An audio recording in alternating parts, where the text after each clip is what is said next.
the rear cross as a freeway analogy. All right, here we are. I'm on a freeway. I'm currently stood in the middle lane.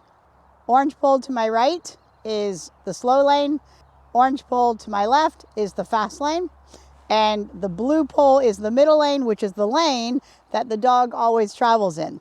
And the handler goes from one side of the dog to the other and back and forth. So it's not correct to actually say that it's the slow lane and the fast lane. It's really the right lane and the left lane. And we change sides of our dog all the way throughout the course. So if we're looking at the rear cross as a freeway analogy, and you can look at all the side changes as a freeway analogy, and I will demonstrate that at the very end. Okay, freeway analogy is Eli's in a car, I'm in a car, and he always stays in the middle lane. He is the car that is constantly in the middle lane, traveling from one obstacle to another. I'm in another car, and I'm zipping behind him or in front of him, crossing over 3 lanes of traffic to go from one side of the freeway to the other side of the freeway. So zipping over behind him is my rear cross. So if I'm on this side and I want to get over to that side, zipping behind him as we travel. If he's a car and I'm a car, I need to cross behind him as quickly as possible to show him the direction of travel. There are 2 main elements to the rear cross. So the first element is he needs to look at, connect with, and commit to the bar. The second element is that I step behind him the moment that he does that. So if I tell him to go jump, jump, jump, and I step behind him, he can feel the direction of my travel. So if I don't put the pressure on him, he should jump in my direction, because dogs always jump in the direction that they believe their handlers are. So if I don't move, or if I'm traveling on this side, don't put any pressure on him, he should turn to the left. Jump, jump, jump. And he does. Good boy. Good job. Jump, jump, jump. Yes, very good, very good. And if I ask him to take the bar and I step behind him, then he should turn to the right. Jump, jump, jump. Yes, very good. Okay.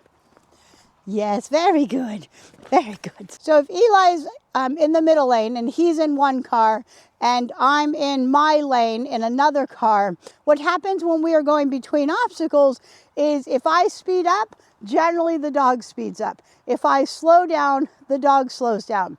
And so what happens in the rear cross is handlers start to slow down and their dogs start to slow down as well. So your car is slowing down, your dog's car is slowing down, and they struggle to commit to the jump in front of them or the obstacle in front of them. So what I like to do, my dog's in a car in the middle lane, I start telling my dog what obstacle I want them to go to, honking at them to take the obstacle in front of them. So giving them their jump cue or their obstacle cue. Jump, jump, jump. And the moment that my dog passes me and I believe my dog's going to stay connected to the jump, then I cross behind them to show them the direction that we're going. And so if I have a faster dog, a dog that's driving a Corvette or a Porsche, and they connect to the jump early, I can step behind them as soon as they look at it, which may be way back here. But if I'm driving a slower dog or they don't have as much distance commitment to the jump to stay committed, then I may need to come in as my dog needs a little bit more help to get committed to this jump.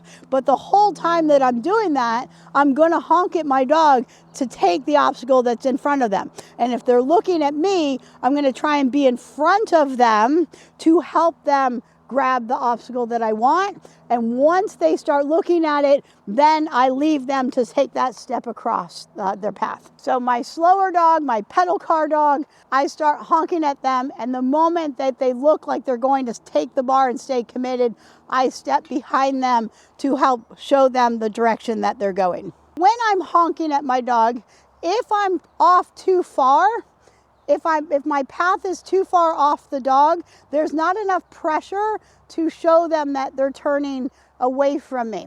And so I want to put the pressure on the inside of this wing, but not overtake the middle of the bar or the middle of the lane, which is my dog's portion. Because then what happens, and I end up giving my dog only this much bar to jump, which isn't fair.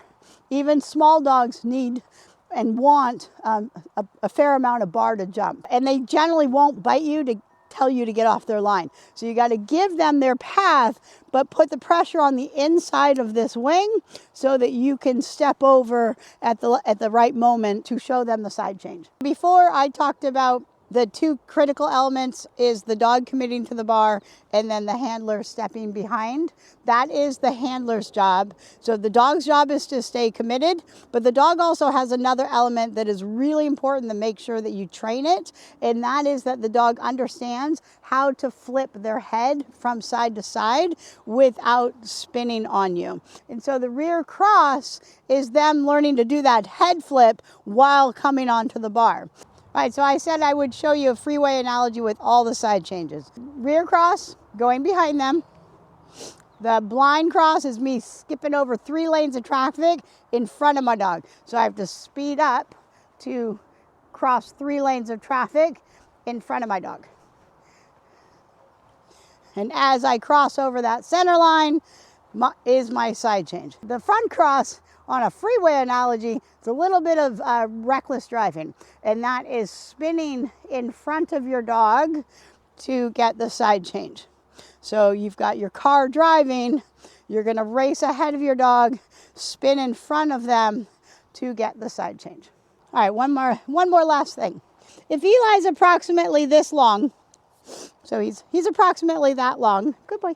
If I put that down in front of the bar, this blue bar represents about the last moment when we're traveling on an agility course that I can give him information for the side change.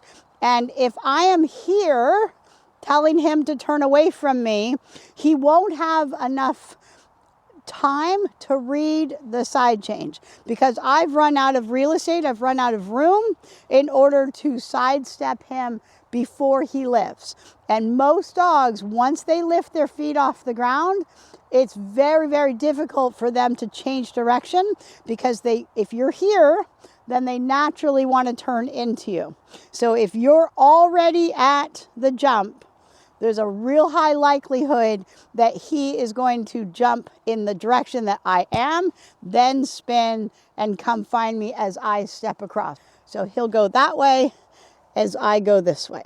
So he lifts, I step, he's already committed to his jump line, and he will come around and find me. In order to help your dog, you need to get them lifting off the ground or committed to the jump prior to getting to their body length, which means that when you're back here, you're honking at them to go forward.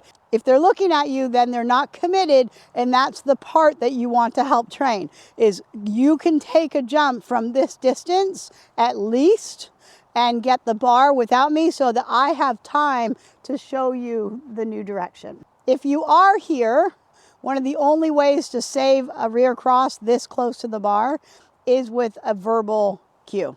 Your dog has to, maybe a hand flick will work, but a verbal cue plus a hand flick, probably even better.